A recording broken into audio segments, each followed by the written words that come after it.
पिला माने तुम समस्त को पुणी थे मो चैनल रे बहुत बहुत स्वागत। आज आमे माने क्वेश्चन आंसर डिस्कस करबा नवम श्रेणी रो जीव विज्ञान रो द्वितीय अध्याय रो। पूर्व क्लास रे आमे माने प्रथम पाठटी को पूरा सारी सारी थिले, तेनु करी आज द्वितीय अध्याय को बा द्वितीय अध्याय रो तुमरो क्वेश्चन आंसर डिस्कस करबा। तो जो तुमरो द्वितीय अध्यायटी रहिछि से अध्यायर नाटा हूँ जीवकोश और यार संगठन। तो तार प्रश्नावली आम मैंने देखा जेहेतु आम मैंने तार प्रश्न उत्तर को डिस्कस करवा। मु तुम मान को प्रश्न उत्तर केवल बुझेदेवी आउ बुक रु देखदेवी तार आंसर कौटी अच्छी। तो बाकी तुम मैंने जी बुझब ता अनुसार निजे क्वेश्चन आंसर कर। तो ये आम मैंने प्रथम क्वेश्चन को जीवा जोटा कि हूँ 1 नंबर क्वेश्चन। क्वेश्चन टी हूँ प्राणीकोश और उद्भिदकोश मध्य पार्थक्य दर्शाओ। तेबे पिला माने एठी कोन देछि ना प्राणीकोश तुमे माने पूरा दर्शैबो आउ उद्भिदकोश ए दीटा को कोश भितरे थिबा मुख्य पार्थक्य गुडी को तुमे माने लेखिबो। ठीक अछि, प्राणीकोश उद्भिदकोश थारु किपरि भिन्न ताहा मध्ये लेखिबो। तो प्रथमे आमे माने प्राणीकोश को डिस्कस करबा एठी। तो प्राणीकोश रे एठी आमे माने मु तुम मानको आंसर भी देखै दोछि। तो ये देखिपो ये रही प्राणीकोश उद्भिदकोश आर जो पूर्व पृष्ठ ही रही प्रथम क्वेश्चन रो उत्तरटी। तो आज ये जो वीडियो रे आम माने ये जो 1 नंबर को पूरा भल भाव में डिस्कस करना। तो प्राणीकोश तो ये देखिपो प्राणीकोश होउछि पिला माने उद्भिदकोश ठारू अपेक्षाकृत सान। ठीक अछि, तापरे 2 नंबर पॉइंट रे लिखियो तुम माने केवल एथिरे कोश झिल्ली थाए, कोश भित्ति न थाए। तृतीय रसदानी एहार छोट और अस्थायी केवल आदि प्राणी मानक ठारे एहा देखा जाय थाए। चतुर्थ लबक आदो न थाए प्राणीकोश रे, तुम माने जेपरि जानिजो प्राणीकोश रे लबक न थाए। आ 5 नंबर पॉइंट लिखिबो जदि एटा 5 मार्क क्वेश्चन आस्तिबो तो तुम मानकु 5 रु 6 टी बीट देकी आंसर करिबा पई पड़िबो। सेंट्रोजोम एहार थाए। ठीक अच्छे, तो यहीपरि भाव में तुम मैंने लिखिबो। ये जो पूरा संपूर्ण उत्तर दे देछि जेहेतु प्रश्न रे प्राणीकोश प्रथमे पचारछि प्रथमे एटा लिखिबो, द्वितीय रे उद्भिदकोश लिखिबो। तो उद्भिदकोश को जीवा वर्तमान उद्भिदकोश रे तुम मैंने कोन लिखिबो देखार प्रथम पॉइंट एटी कोन देछि आकृति रे प्राणीकोश ठारू एहा हेउछि अपेक्षाकृत बड़। माने आकृति रे प्राणीकोश ठारू तुमरो उद्भिदकोशटा बड़ रुहे। नेक्स्ट पॉइंट कोश झिल्ली और कोश भित्ति थाए।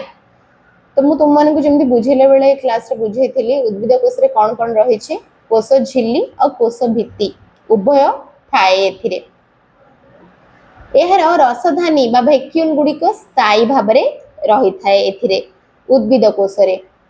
4th नंबर पॉइंट लिखिबो पुणी एथिरे लबक देखा जाए। ठीक अछि, लबक प्राणीकोश रे न थाए किंतु पार्थक्य रे कोन अछि उद्भिदकोश रे लबक देखा जाए।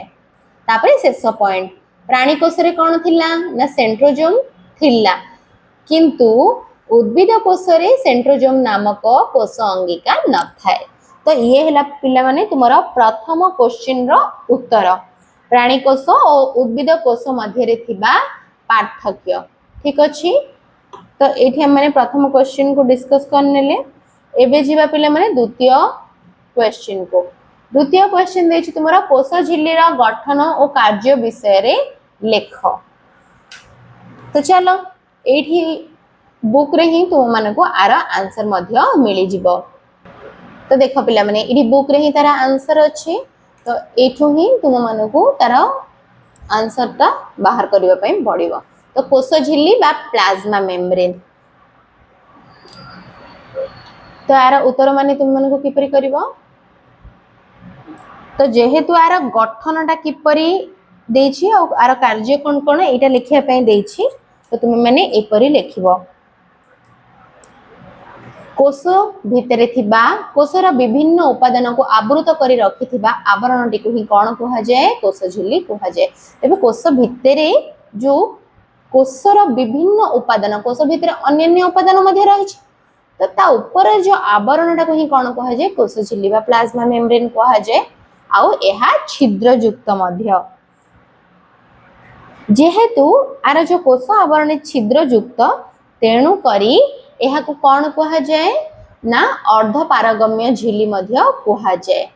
तेबे कहीं अर्धपारगम्य झिल्ली कह जाए कारण कोष सह जड़ित विभिन्न पदार्थर आदान प्रदान पाई कोष झिल्ली एक माध्यम भाव कार्य करथाय।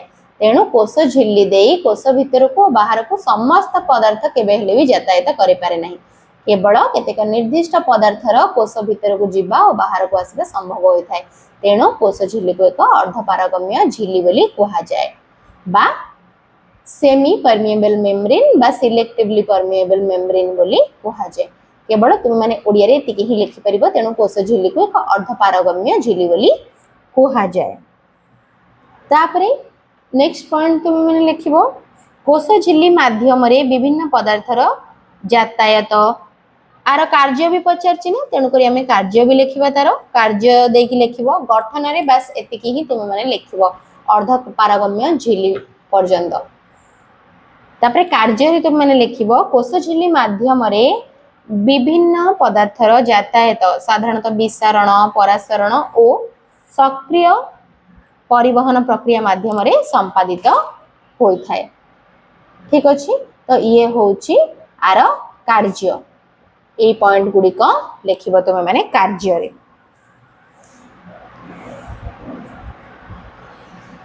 जेहेतु कोष झिल्ली को कौन कह जाए अर्धपारगम्य झिल्ली कह जाए कारण केवल केतेक निर्दिष्ट पदार्थर कोष भितर को जीवा और आसीबा बाहर को संभव होता है।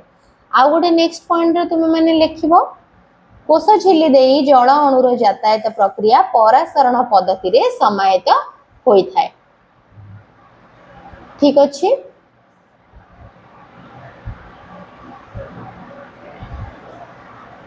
तेबे परासरण पद्धति रे जल अणुर गति अधिक गाढ़ अंचल कम गाढ़ थिबा अंचल दिग को घटी थाए। तो कोष झिल्ली रे एही प्रकार कार्य होई थाए। तेणु करी तुम माने कोष झिल्ली रे एतिकी पर्यंत तुम माने लिखिबो। ठीक अछि। सब गुडा का पॉइंट केबे भी लिखिबोनी केवल जेहेतु आर गठन कार्य विषय पचारछि कोष झिल्ली रा जहा कार्य रही छै ताहा ही लिखिबो गठन एहा किपरि भाबरे गठित होई छै ताहा ही लिखिबो। तो पिला माने आज रो क्लास रे हमें माने 1 नंबर 2 नंबर ए दीटा क्वेश्चन आंसर को डिस्कस करले। ठीक अछि। तृतीय जो प्रश्नटा रही छी तुमरो एठी देछि उद्भिद कोषर नामांकित चित्र अंकन कर। तेबे एठी देखो तुम मानक पई बही रे मध्य उद्भिद कोषटी देछि जोटा कि होछि उद्भिद कोषर चित्र। एठी देखो तो ये होछि उद्भिद कोषर चित्र। तो ये जो पूरा संपूर्ण चित्रटी को तुम माने आंकिबो आ एठी दर्शैबो आर को पार्ट रे कोन रही छी जेमति कि कोष भित्ति कोष झिल्ली Golgi body chloroplast vacuole endoplasmic reticulum ribosome nucleus nucleolus mitochondria cytoplasm ए सब रही छी उद्भिद कोष भितरे। तो तुम माने आर चित्रटी को अंकन करिवो आउ एमिति ताको मार्क करिकि लिखिवो को पार्ट रे कोन रही छी। ठीक अछि पिला माने। तो मु आज तुम मानक सहित 3टी प्रश्न को डिस्कस करली भाबुची तुम माने एबे बुझी पारथिबो आउ चेष्टा करो सब बेले निजे बुझी कि तारा आंसर करिवा पई अन्य कोठु भी न उतारी कि तुम माने एही परि भाबरे निजे बहिरु ही जहा भी पढुछ सेते बेले ही क्वेश्चन रा आंसर मध्ये करि देई परिबो ओ पढी कि बुझिला बेले ही मन रखि देई परिबो। तो आज रो क्लास टे तुमनको भल लागिला ताले चैनल को लाइक शेयर सब्सक्राइब कर देबो ए भली वीडियोस देखिबा पई आउ चैनल रो बेल आइकन को मध्ये प्रेस करके ऑल नोटिफिकेशन को क्लिक करनबो सब बेले मो चैनल रो नोटिफिकेशन पाइबा पई। जदि भी किछि न बुझी परलो मते कमेंट सेक्शन रे जणाई परिबो आउ जेमति कहिली तुमनको चैनल को लाइक शेयर आउ सब्सक्राइब करबा को जमाने मध्ये भूलिबानी। नेक्स्ट क्लास रे हमें माने डिस्कस करबो 4 नंबर आउ 5 नंबर।